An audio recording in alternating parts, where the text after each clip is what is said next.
আপনাকে আজ যেতে হবে না হেয়ারিংয়ের জন্য। আপনি কিন্তু অনলাইনে ডকুমেন্ট আপলোডের মাধ্যমে হেয়ারিংয়ের কাজ আগে থেকেই সেরে ফেলতে পারবেন।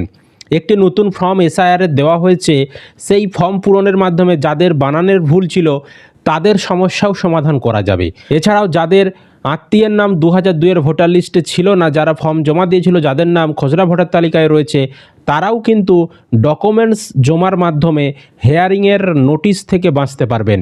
তো কিভাবে আপনারা হেয়ারিংয়ের নোটিশ থেকে বাঁচতে পারবেন, এছাড়াও কাদের কাদের হেয়ারিংয়ের নোটিশ আসবে সেটা আপনারা কিভাবে বুঝবেন, আজকের এই ভিডিওতে আমরা সমস্ত কিছু জানিয়ে দেবো। তো অবশ্যই কিন্তু ভিডিওটি আপনাদের উপকারে আসবে, শেষ পর্যন্ত ভিডিওটি দেখতে থাকুন। চ্যানেলে নতুন হলে এই ধরনের খবরের আপডেটগুলো পাওয়ার জন্য অবশ্যই চ্যানেলটিকে সাবস্ক্রাইব করে রাখবেন, বন্ধুদেরকে ভিডিওটা বেশি বেশি করে শেয়ার করে দেবেন, আর ফেসবুক থেকে যারা ভিডিওটিকে দেখছেন অবশ্যই কিন্তু পেজটি ফলো করে রাখবেন। চলুন আমাদেরকে আমি স্ক্রিনে যা কিছু আপডেট এসেছে লেটেস্ট সমস্ত কিছু দেখিয়ে দিচ্ছি। একটাই অনুরোধ, ভিডিওটা অন্তত শেষ পর্যন্ত দেখে যাবেন, নইলে আপনি বিষয়টা বুঝতে পারবেন না। দেখুন, এখানে বলা হচ্ছে খসড়া তালিকা প্রকাশের পর শুক্রবার শুনানির নোটিশ পাঠাতে শুরু করেছে কমিশন। ঘোষণা মতো 23শে ডিসেম্বর থেকে জেলায় জেলায় শুনানি শুরু হওয়ার কথা। যদিও কমিশন সূত্রে খবর বড়দিনের পরেই তা শুরু হবে, আর ঠিক তার আগে শুনানির জন্য ডাক পাচ্ছেন এমন ভোটারদের জন্য কিছুটা হলেও স্বস্তির খবর। কারণ এখনই যদি বুথ লেভেল অফিসার মারফত কমিশন নির্ধারিত 13টি কাগজের মধ্যে একটি জমা দিয়ে দেওয়া যায়, তাহলে ছাড় মিলবে শুনানি থেকে। ইতিমধ্যেই প্রক্রিয়া শুরুও হয়ে গিয়েছে। খসড়া তালিকা অনুযায়ী রাজ্যে প্রায় 30 লক্ষ আনম্যাপড ভোটার রয়েছেন। তাদের নিজের বা আত্মীয়ের কারো নামই 2002 সালের তালিকায় নেই। এই সব ভোটারদের শুনানির সম্মুখীন হয়ে নথি পেশ করার কথা ছিল, কিন্তু তাদের যাতে শুনানির মুখে পড়তে না হয় সেই লক্ষ্যে পদক্ষেপ করল কমিশন। শুক্রবার বুথ ধরে ধরে এই আনম্যাপড ভোটারদের তালিকা বিওলদের পাঠিয়ে দেওয়া হয়েছে। সুতরাং আপনারা যারা কাদের নামে শুনানির নোটিশ আসবে সেই তথ্য যদি জানতে চান, বিএলওদেরকে সেই নামের লিস্টগুলো পাঠিয়ে দেওয়া হয়েছে। আপনি আপনার এলাকার বিএলওর সঙ্গে যোগাযোগ করুন, তারা কিন্তু বলে দেবে যে আপনার হেয়ারিংয়ের নোটিশ আসবে কি আসবে না। এবং নির্দেশ দেওয়া হয়েছে বিএলওদেরকে তালিকা অনুযায়ী আনম্যাপড ভোটারদের থেকে 11টি গ্রহণযোগ্য নথির যে কোনো একটি সংগ্রহ করে অ্যাপের মাধ্যমে তা আপলোড করতে হবে। অ্যাপেও কিন্তু সেই রকম একটি অপশানও এসেছে, সেখানে ডকুমেন্টস আপলোড করার, বিএলওদের সেই অ্যাপে সেখানে কিন্তু ডকুমেন্টস আপলোড করতে হবে। তো ওই নথি খতিয়ে দেখবেন ইআরওরা। যদি নথি গ্রহণযোগ্য হয় সেক্ষেত্রে সংশ্লিষ্ট আনম্যাপড ভোটারকে আর শুনানির সম্মুখীন হতে হবে না। এই জায়গাটা ভালো করে বুঝুন যে ইআরও সমস্ত কিছু খতিয়ে দেখবে, বিওলো যে ডকুমেন্টসগুলো আপলোড করবে ইআরও খতিয়ে দেখবে। ইআরও যদি সন্দেহ মনে হয় সেক্ষেত্রে কিন্তু শুনানির জন্য ডাকতে পারে। তবে ইআরও যদি সন্দেহ না মনে হয়, ইআরও যদি সন্তুষ্ট হয়ে যান ডকুমেন্টসে, তাহলে কিন্তু আর শুনানির জন্য ডাকবে না। তার মানে সম্পূর্ণ বিষয়টা কিন্তু নির্ভর করছে ইআরওর উপর। কমিশনের এক আধিকারিকের কথায়, শুনানিতে যে নথি পেশ করতে হবে তা যদি আগেই তারা বিওলো মারফত দিয়ে থাকেন সেক্ষেত্রে ভোটারদের হয়রানি কম হবে। সেই কারণেই এমন পদক্ষেপ নেওয়া হয়েছে। শুক্রবারই বিওলোদের কাছে আনম্যাপড ভোটারদের তালিকা একটি এক্সেল শিট করে পাঠিয়ে দেওয়া হয়েছে। এরপরই কাজ শুরু করে দিয়েছে বিওলোরা। ভোটারদের ফোন করে নথি জমা দিতে বলছেন বিওলোরা। কেউ আবার একেবারে ক্যাম্প করে নথি নিয়ে আসার অনুরোধও করছেন। আর ভোটাররাও নিজের নামটি তালিকায় দেখার জন্য সেই সব নিয়ে হাজিরও হচ্ছেন। এক বিওলোর কথায়, আমাদের এখন এক্সেল শিট পূরণ করে জমা দিতে হচ্ছে। অনেকেই নথি নিয়ে এসে জিজ্ঞেস করছেন তাহলে কি এটাই শুনানি হয়ে গেল, আর হিয়ারিংয়ে যেতে কি হবে না? বিএলওরা বোঝাচ্ছেন পরবর্তী ধাপ তাদের জানানো হবে। যদিও অনেক ভোটারের বক্তব্য তারা ফোনে শুনানির বার্তা পেয়েছেন। এদিকে আরও জানা যাচ্ছে শুনানি পর্বের তদারকি করবেন কেন্দ্রীয় সরকারি আধিকারিকরাই। এদিন সকালে সেই সংক্রান্ত নির্দেশিকাও পাঠিয়েছে কমিশন। কেন্দ্রীয় সরকারি আধিকারিকদের বিভিন্ন শুনানি কেন্দ্রে মাইক্রো অবজারভার হিসাবে নিয়োগ করা হবে। দায়িত্ব পাবেন মূলত কেন্দ্রের গ্রুপ বি বা ঊর্ধ্বতন আধিকারিকরা। রাষ্ট্রায়ত্ত ব্যাংকের আধিকারিকদেরও এই নিয়োগ করা হতে পারে। শুনানি পর্বে ইআরও এবং এইআরওদের কাজে নজরদারি করবেন এই মাইক্রো অবজারভাররা। ত্রুটিমুক্ত ভোটার তালিকা তৈরি এবং সংশোধনে তারা সহযোগিতা করবেন। তাদের প্রশিক্ষণও দেবে সিইও দপ্তর। ইনুমারেশন ফর্ম, ভোটারদের জন্ম ও মৃত্যুর শংসাপত্র এবং শুনানিতে আসা ভোটারদের নথি সমস্তটাই যাচাই করবেন মাইক্রো অবজারভাররাই। পাশাপাশি ভোটার তালিকায় অসঙ্গতি চিহ্নিত করার দায়িত্বও থাকবে তাদের উপর। গত 12ই ডিসেম্বর মাইক্রো অবজারভার নিয়োগ করতে চেয়ে কমিশনকে চিঠি দিয়েছিল রাজ্যের মুখ্য নির্বাচনী আধিকারিকের দপ্তর। এদিন সেই চিঠির জবাব দিয়েছে কমিশন। শুনানি পর্বে নজরদারির জন্য মাইক্রো অবজারভাররা 30,000 টাকা সাম্মানিক পাবেন। এবার দেখুন আরেকটি আপডেটে কিন্তু বর্তমানে যে ডকুমেন্টস আপলোড করা হচ্ছে, নেওয়া হচ্ছে, সেই সংখ্যাটাও কিন্তু জানানো হয়েছে। তো এখানে বলা হচ্ছে 16ই ডিসেম্বর প্রকাশিত হয়েছে খসড়া ভোটার তালিকা। সেই তালিকা অনুযায়ী 2002 সালে নিজের বা কোনো আত্মীয়ের নাম না থাকা ভোটারদের সংখ্যা 30 লক্ষ।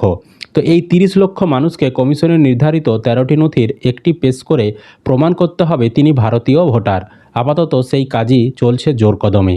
ইতিমধ্যেই বুথ লেভেল অফিসারদের মানে বিএলও তাদের কাছে এই 30 লক্ষ ভোটারের তালিকা পাঠিয়েছে কমিশন। তাই যারা আবারও বলছি লিস্ট দেখতে চাইছেন কাদের কাদের হিয়ারিংয়ে নোটিশ আসবে, সেই লিস্ট কিন্তু আপনি বিএলওর কাছে পেয়ে যাবেন। আপনি বিএলওর সঙ্গে যোগাযোগ করে দেখে নিতে পারেন। তাদের নথি সংগ্রহের নির্দেশও দেওয়া হয়েছে বিএলওদের। সূত্রের খবর ইতিমধ্যেই 20 লক্ষ ভোটার নথি জমাও দিয়ে দিয়েছেন। দেখতে পাচ্ছেন 30 লক্ষ ভোটারের মধ্যে 20 লক্ষ ভোটার তারা কিন্তু বিএলওদেরকে কাগজ জমা দিয়ে দিয়েছেন। আর এই 20 লক্ষ নথির যথার্থতা আপাতত খতিয়ে দেখছেন ইআরওরা। সংবিধানের 326 নম্বর অনুচ্ছেদ এবং জনপ্রতিনিধিত্ব আইনের 16 এবং 19 নম্বর ধারা অনুযায়ী জমা পড়া নথি গ্রহণযোগ্য বলে চিহ্নিত হলে সংশ্লিষ্ট ভোটারকে শুনানির সম্মুখীন হতে হবে না। কিন্তু জমা পড়া নথি নিয়ে কমিশনের সন্দেহের অবকাশ থেকে থাকলে সংশ্লিষ্ট ভোটারকে সরেজমিনে নিজে শুনানির জন্য ডেকে পাঠাতে পারে এবং যেতে হবে তখন যদি শুনানির নোটিশ আসে আপনার। সূত্র মারফত জানা গিয়েছে 2002 সালে নিজের বা কোনো আত্মীয়ের নাম না থাকা এমন ভোটারদের সিংহভাগই নথি হিসাবে পাসপোর্টের ফটোকপি জমা দিয়েছেন। আর এই যাবতীয় পাসপোর্টের কপিগুলি সত্যতা যাচাই সেগুলির চুলচেরা বিশ্লেষণ করছেন ইআরওরা। কমিশনের তরফে তেমনই নির্দেশিকা জারি করা হয়েছে। কমিশনের তরফে ইআরওদের বলা হয়েছে কোনো ভোটারের তরফে নথি হিসাবে পাসপোর্টের কপি জমা পড়লে সেটির সত্যতা যাচাইয়ে পাসপোর্ট অফিস, সংশ্লিষ্ট থানা এবং প্রয়োজনে অভিবাসন দপ্তরের সঙ্গেও যোগাযোগ করা হবে বা করতে হবে। জমা পড়া পাসপোর্টের কপিটি সঠিক কিনা তা পুরোপুরি নিশ্চিত হতে হবে। কোনো কপি নিয়ে সন্দেহ থাকলে অবিলম্বে তা জেলাশাসকের নজরে আনতে হবে। জানা যাচ্ছে সাম্প্রতিক সময়ে রাজ্যে ভুয়ো পাসপোর্ট চক্রের হদিশ মেলার কারণেই নথি হিসাবে পাসপোর্ট যাচাইয়ের ক্ষেত্রে কোনো রকম ঝুঁকি নিতে চাইছে না কমিশন। কমিশনের এক কর্তার কথায় কোনো যোগ্য ভোটার যাতে তালিকা থেকে বাদ না যায় সেটা কমিশনের লক্ষ্য। তেমনই কোনো ভুয়ো ভোটার যাতে তালিকাভুক্ত না হয় তাও নিশ্চিত করতে হবে। পশ্চিমবঙ্গে জাল পাসপোর্ট চক্রের বিষয়ে কমিশন যথেষ্ট ওয়াকিবহল। সে কারণেই জমা পড়া নথি হিসাবে পাসপোর্টের কপি যাচাইয়ের ক্ষেত্রে বেশি করে সতর্ক হতে নির্দেশ দেওয়া হয়েছে। ইআরওরা ছাড়াও জমা পড়া নথিগুলি নজরদারি করছেন কমিশন নিযুক্ত রোল পর্যবেক্ষকরা। তবে শুধু পাসপোর্টই নয়, কমিশন নির্ধারিত 13টি নথির মধ্যে ভোটার যে নথিই জমা দিয়ে থাকুক না কেন তার সত্যতা সম্পর্কে 100% নিশ্চিত হতে ইআরওদের নির্দেশ দিয়েছে কমিশন। এদিকে শুনানির জন্য নিযুক্ত মাইক্রো অবজারভারদের বিশেষ প্রশিক্ষণের ব্যবস্থা করছে কমিশন। আগামী 24শে ডিসেম্বর সেই প্রশিক্ষণ শিবির হবে। বড়দিনের পর থেকেই শুনানি পর্ব শুরু হয়ে যাবে বলে জানিয়েছে কমিশন।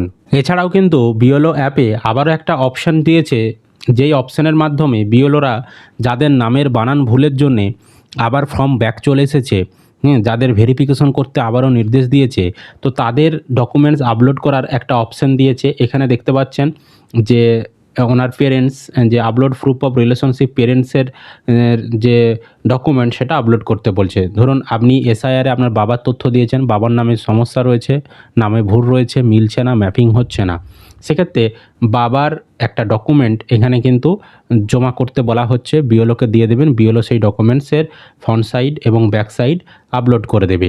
এছাড়াও বিএলও সেটা নিজে যাচাই করে সমস্ত কিছু নিজের দায়িত্বে যে করছেন তার জন্য আবার একটা ফর্ম দিয়েছে। সেই ফর্মটা পূরণ করে তাদেরকে বিএলওদেরকে এখানে আপলোড করতে হচ্ছে। সেই ফর্মটা আমি একটু দেখাচ্ছি। তো অনস্ক্রিনে দেখুন এই যে ফর্মটা, আন্ডারটেকিং সার্টিফিকেট বাই বিএলও। তো এই যে ফর্মটা দেখতে পাচ্ছেন, এই ফর্মটা হচ্ছে বিএলও পূরণ করবে। এখানে যার নামের ভুল আরে রয়েছে, বাবার আরে মিডল নেম বলুন, লাস্ট নেম বলুন, তো তার যে ভেরিফিকেশন করছে বিএলও সেটাই কিন্তু এই ফর্মে এখানে লেখা থাকবে। তার ভোটার কার্ডের নাম্বার, তার পান নাম্বার, সিরিয়াল নাম্বার লেখা থাকবে। দিয়ে বলেছে যে on verification it is found that the father's name of the above elector, মানে যার নামে এসআইআরটা হয়েছে তার বাবার নাম নিয়ে সমস্যাটা হচ্ছিলো, তো বাবার নামটা ভেরিফাই করে বিএলও ভেরিফাই করেছে এবং বাবার নামের যে বানানের সমস্যাটা হচ্ছিলো, লাস্ট নেমে বলুন বা মিডল নেমে বলুন, সেটা ভেরিফাই করে দেখেছে যে না দুজনই একই ব্যক্তি, নামের বানানটা ভুল ছিল। তো সেটা বিএলও নিজের দায়িত্বে সমস্ত কিছু দেখেছে যে ব্যক্তিটা কিন্তু একই, দিয়ে এইভাবে তিনি একটা ডিক্লারেশন এখানে দিচ্ছেন এবং নিচে কিন্তু এখানে বিএলওকে সিগনেচার করতে হচ্ছে, তারপর বিএলওর নাম লিখতে হচ্ছে, বিএলওর যে আইডি কন্ট্যাক্ট সেটা দিতে হচ্ছে, ডেট এবং স্থান উল্লেখ করে এটা কিন্তু ওই যে বিএলও অ্যাপে নিচে যেখানে আপলোড করার অপশান হচ্ছে সেখানে কিন্তু আপলোড করতে হচ্ছে। এগুলো এবার ভেরিফাই করবে। তো এটা মূলত হচ্ছে যাদের বাবার নামে ভুল আরে ছিল বা আত্মীয়স্বজনদের যে নাম দিয়েছিল সেখানে যে নামের বানানের ভুলগুলো ছিল, সেই নামের বানানের ভুলের জন্য হিয়ারিংয়ের নোটিশ তাদের আসতো, তাদের ম্যাপিং করা সম্ভব হয়নি। তো তাদের যাতে হিয়ারিংয়ের নোটিশ না আসে তার আগে এই পদক্ষেপটা নেওয়া হয়েছে যে এইভাবে যতটা সম্ভব বিএলওরা তারা মানে কোনগুলো সঠিক কোনগুলো ভুল নামের বানানের দিক থেকে সেগুলো আগে একটু যাচাই করে নেবে। যাচাই করার পর যেগুলো কোনো মতেই বিএলওর দ্বারাও যাচাই করা সম্ভব হবে না নামের বানানের ভুল, সেইগুলোর ক্ষেত্রে কিন্তু হিয়ারিংয়ের নোটিশ আসতে পারে। তাছাড়া যেগুলো বিএলওরা যাচাই করে নির্বাচন কমিশনকে জানিয়ে দেবে সেগুলোর ক্ষেত্রে হিয়ারিংয়ের নোটিশ আসার সম্ভাবনা কিন্তু খুবই কম রয়েছে। ঠিক আছে, তারপরেও কিন্তু সম্পূর্ণ হিয়ারিংয়ের নোটিশ আসাটা নির্ভর করছে ইয়ারের উপর, তিনি যেরকমটা বুঝবেন তার উপরই কিন্তু নির্ভর করছে হিয়ারিংয়ের নোটিশ আসবে কি আসবে না। সুতরাং আপনাদের এখন কি পদক্ষেপ না, আপনারা আগে বিএলও আপনার এলাকার বিএলও তাকে জানুন যে আপনার নামে কোনো হিয়ারিংয়ের নোটিশ আসবে কি না। ঠিক আছে, ওনারা কিন্তু বলে দিতে পারবেন। যদি বলেন না আপনার নামে হিয়ারিংয়ের কোনো নোটিশ আসবে না, আপনার ম্যাপিং আর সমস্ত কিছু ঠিকঠাক রয়েছে, আপনার ফর্ম ফেরত আসেনি, তাহলে আপনাকে কোনো কিচ্ছু করার দরকার নেই, আপনি চুপচাপ বাড়িতে বসে থাকুন। যদি বিএলও আপনাকে বলে যে আপনার ফর্মটা ফেরত এসেছে, হ্যাঁ আপনাকে ডকুমেন্টস দিতে হবে, সেক্ষেত্রে কিন্তু আপনি বিএলওকে ডকুমেন্টস দেবেন। বিএলও বললে দেবেন, তা না হলে দেওয়ার দরকার নেই। বিএলও যদি বলে না সব ঠিক আছে তাহলে ডকুমেন্টস দেওয়ার দরকার নেই।